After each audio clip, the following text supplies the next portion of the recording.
All right, we're going to continue our great interception debate, and we're going to take a look at Josh Allen over the last few weeks. He had 5 interceptions over the last 3 weeks. A lot of people wondering, okay, is he getting reckless with the ball? Is he going back to kind of quote unquote the old Josh Allen? But as I always say, every interception has its own story, and so do each of these. All right, so we're going to watch a little motion right here. And what do I always talk about on Twitter every week? I've got my text messages or my tweets that say, have a pressure plan. Always have a pressure plan, okay? So this is what Buffalo is going to do right here. It's going to be what I call a 5-out play, meaning it's 5-man protection. All 5 receivers are going out. The back's not blocking, okay? Okay, the first thing is they're going to protect it this way. 1, 2, 3, 4, and then this is what we call a big duel right here. So left tackle is going to go out to the defensive end. If this linebacker comes fast enough, he can squeeze that and leave the defensive end free, but he's basically taking the most dangerous of the 2 guys out here. So they're sliding to the top in this particular case. Okay, so that would mean technically if this guy comes, then Josh Allen is hot, okay? So if this guy comes and they peel the defensive end, that's when the tackle should squeeze this and we should be fine. But if they bring both of those guys, okay, Josh Allen is hot and he's got to throw the hot. On this particular case, they're going to run what I call combo to this side, which is just a slant and a flat out the backside, all right? So that's exactly what happens. Here's they bring the pressure. There's the pressure. Here's the throw. Take the throw. Have a pressure plan. I think Josh is waiting to try to get this slant, which is normally a quick throw also, but with press coverage, it just takes too long. And if your guy doesn't win clean, you're in trouble. So you take the easy one right here and you just take the flat. You have a plan. If they come, you see the picture beforehand. Okay, so again, the picture beforehand is if they come with both of these guys, who's got to cover the back? Okay, the only guy that can really cover the back is going to be this guy from this far away. Because like I said, you've got press out here on the outside. That could take long. He could get jammed. He might not win. All of those things. The easy throw is right here. Have it in your mind. They bring it, you throw it. Throw it right there. Throw it to James Cook, and we'll see what we get right there in that situation. He doesn't, and this leads to, again, kind of the old Josh Allen that we've seen before, right? The guy that we're going to see do things like this where he doesn't have a plan. He's caught in the end zone. What do I do? And so he just flips the ball and tries to make a play, and it becomes, tragic. Even though they end up winning the game, this could be, one of those plays that changes the complexion of a game when he had an easy opportunity right in front of him if he just takes it. So interception number 1 on Josh Allen, right? He had the plan, or I shouldn't say, the scheme had a plan, had a throw for him. He just didn't make the throw in that situation, led to a bad play, okay? Now here, we're going to run what everybody calls mesh, okay? So the mesh concept really speaks to you're going to have guys doing this. So 2 shallow routes. That's what we call a mesh route. And so what we're trying to do is get man-to-man coverage, and whoever the receiver is coming underneath, I think it's the backside guy here, we're trying to, kind of run, back to back. We're shoulder to shoulder on these shallow routes so we can create a rub for the guy that's coming underneath and hopefully force a defender over the top and create free space. So we like it against man. We're going to have a little shoot route right here, and then you put somebody over the ball right here, okay? So I want you to watch how this one plays out, because again, we're going to point at the quarterback, another interception, but I want you to watch how this plays out.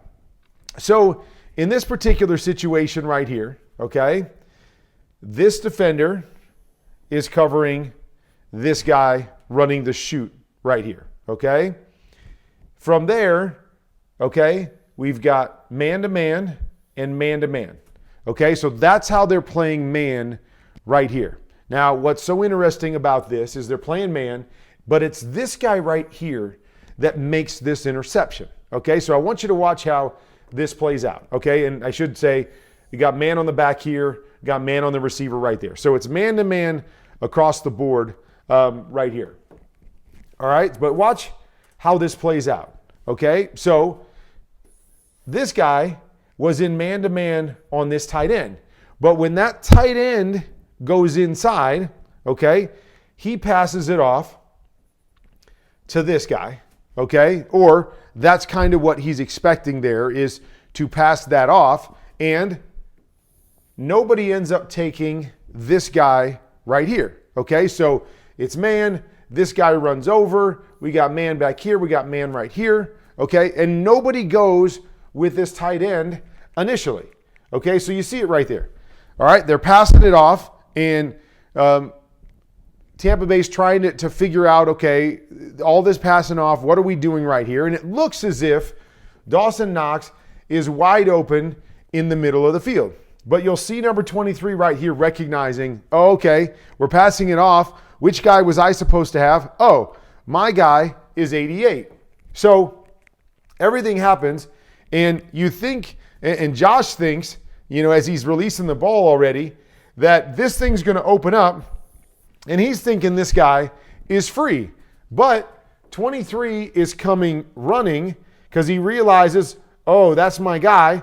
But look, all right, Josh, you know, is somehow seeing this clear out and going to throw it to Dawson Knox because he thinks he's free in the middle of the field. And he in no way sees this number 23 coming there as he's trying to figure out the mesh in there. 23 does a great job of recognizing, getting on his horse, and getting there right before the ball gets there. And then on top of that, a great defensive play to recognize all that, to pass everything off, to get there right before the ball gets there. And this is what we always say. When the ball goes up in the air, quarterbacks hold their breath. Like, just find the ground. And a lot of times they do just that. They find the ground. And then when you're going through stretches like this, when nothing seems to go in your favor, when they go up in the air, it just seems like every time they get picked off. So I see what Josh sees, and he thinks he's going to be open, and everything looks good right here as he's pulling his arm back to throw it. 23 comes, tips it up, gets an interception. Really good defensive play right there. And again, kind of a tough look for Josh Allen as he's trying to read all those bodies inside, thinks he's got an opening, and it becomes an interception. Okay? All right. This one right here. We're going to run a little over route right here. Then we're going to run a deep hook. We're going to run a go out here. And then we're going to fake to the back, and the back's going to go in the flat. Okay? So we come out here, and we're taking a look at this. Okay? This guy turns and runs here.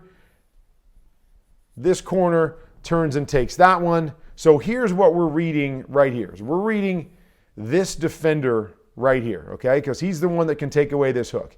If he starts to move to the back, okay, we're going to throw the hook behind him. If he doesn't move, okay, we possibly throw this, but you got a guy outside that could take that away. And so if he stays in his spot, we'll just recover to this shallow that's coming here because the guy running down the middle is clearing out that defender down the middle, okay? So I just want you to watch the guy that I had right here, the guy that I put a box around right here. I want you to watch what he does right there, okay? So again, it's a small movement, but right there, you see, as if he's going to cover the flat. When he does that, Josh is saying, great, I'm going to throw this hook right behind him. But the guy does a great job of taking 2 steps and then realizing that's not his responsibility, and he peels back to the inside right there, just enough to get his hands. Like, I mean, right, a difference of about 1 yard, maybe, couple feet, couple inches. If he takes another step in that direction, because you see Josh is letting the ball go right here before that guy even starts to turn and come back. He comes back, tips the ball up in the air, and what did I just say? Tipped balls, when you're going through one of these phases, never seem to find your guy, never seem to find the ground. They always find the opponent. And there it is. He sees the key. He's got to let it go. Guy makes a great play, coming back to it, tips it up, and another interception for Josh Allen. Okay, this is the one. They worked their way down the field. They got a chance to come back and win this football game. And as we run this particular play right here, it's another kind of version of the mesh concept, it looks like. Okay, so we're going here, and we're going to come back on the swing. If we've got that, we can just take it.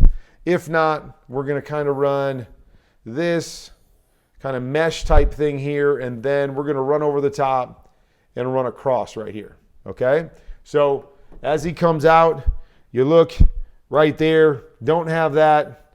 This guy's coming. Okay, so now he looks to the backside. Okay, now Dawson Knox comes free right here, and he has him. And, we can say, okay, Josh, you should have taken that one. Now, I'm not sure the whole read and where they start on the read, and then the pressure, feels the pressure coming here. And so he's going to try to throw this cross right here. Now, I think he may hit this cross here if this receiver continues on his course. Okay, so you see this guy. Okay, I'm going to rewind it a little bit. Watch number 5. Okay, where's his course? Okay, so he's running and he's going this direction. And so Josh is throwing the ball. He's already thrown it. And he's thinking number 5 is going to cross the safety's face right there, stay on that angle, and we're going to be good. And right as he's throwing it, watch what number 5 does. Where are you going? The ball's already out of Josh's hands right here, and he starts to turn and go up the field right here. What happens? Safety steps right in front of it, and it becomes an interception to end the game right there. I mean, it was 4th down anyways. But if the receiver keeps going on his course, right, is this safety? That safety is not going to beat him to the spot and not going to be able to get underneath him. So Josh is expecting his guy to stay on that course. And this is the kind of stuff that can happen all the time. It's just a slight adjustment, hesitation by the receiver. And the receiver is probably thinking, hey, I'm not going to run into this guy. I'm going to be ready for a scramble. This guy's over here already. So I'm just going to kind of turn up the field and go. Josh lets the football go. He can't readjust to it. It becomes an interception. And this is what oftentimes pressure does, right? When pressure comes, we've got to kind of force things a little bit sooner than we want to. We've got to anticipate. We can't see things play out as much as we might want them to play out. So Josh, got to let it go. Got to trust that his guy is going to do what he's doing right here. I'm assuming that's the course he's supposed to be on. Do what he's supposed to do. And he lets this thing go, and the receiver changes his course, leading to a game-ending interception. So what you continue to see with all of these is some fall on the quarterback, some are communication issues, right? Some are great defense, and it happens all the time, and it happens every week. We want to point all the attention to the quarterback, but they're not always on the quarterback. The first one was definitely on the quarterback. The next 3, you could say a lot of different things. Good defense. I think Josh was doing the right thing in most of those situations based on what he was seeing in that moment. Okay, now we'll get to his last one.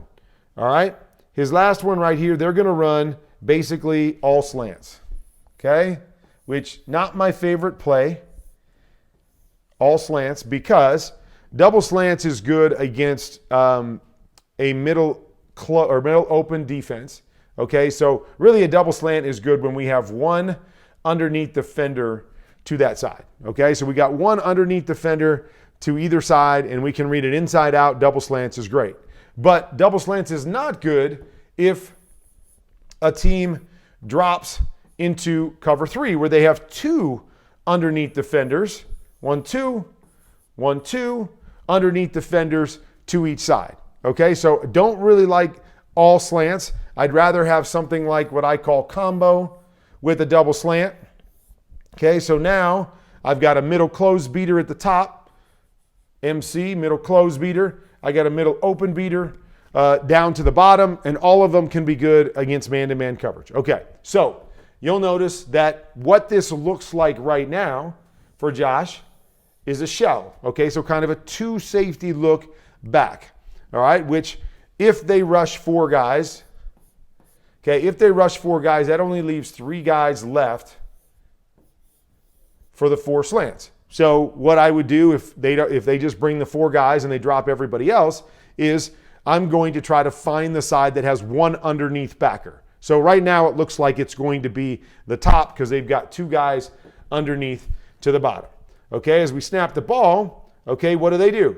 All right, they switch it. Okay, so they're dropping this safety down and they're bringing five guys. So the one underneath backer to the top actually comes. So now they really don't have any underneath defenders, even though this guy is technically an underneath defender, but he's dropping from so high. I would like to be able to throw to that side because they've got nobody underneath over there. It really, I don't want to say hot because the offensive line is sliding that direction, but because of the pressure, you can attack the pressure, and you'll see as I run this, if you're looking at that side, you can see both those guys are open because this safety can't get down far enough. They voided the zone underneath with the pressure. That's where the throw needs to go, is to that side. Okay, but what Josh didn't see, he thought, A, it was going to be a middle open, and then B, you get Patrick Queen, who's standing up here, who pops out. So now when he pops out, we've got two underneath defenders, okay? Queen is there to take the inside slant. The slot defender is there to take the outside slant. It's why we don't throw double slants into two underneath defenders. Josh just comes over and decides he's going to throw it out here, and I'm not really sure why or what he thought he was getting. Did he think it was man-to-man coverage? I'm not really sure because they drop right into cover three, and this guy sits right between both of them, and Josh basically throws the ball right to him. Okay, throws it right to him in this particular case, almost as if just has. He's just unaware of what's going on. And again, it's a funky look because they're showing pressure from the bottom side. They end up bringing pressure from the top side. All of these different things that are happening on the snap. But worst case scenario, right, is we've got to read this guy, okay? No matter what to this side, even if Patrick Queen comes, we've got to read that guy in the box to see where he goes. Does he chase the inside slant? If he doesn't, I got to think throwing it to the inside slant, but I can't throw it to the outside slant unless he jumps it. So even with all that being said, and Josh comes over here, he got to read that outside defender who's just sitting in the throwing lane for the slant. Again, I can't explain this one. I'm not sure what Josh thought or saw. He might have been just looking. He might have peeked this side first, and so he lost sight of what happened on the other side.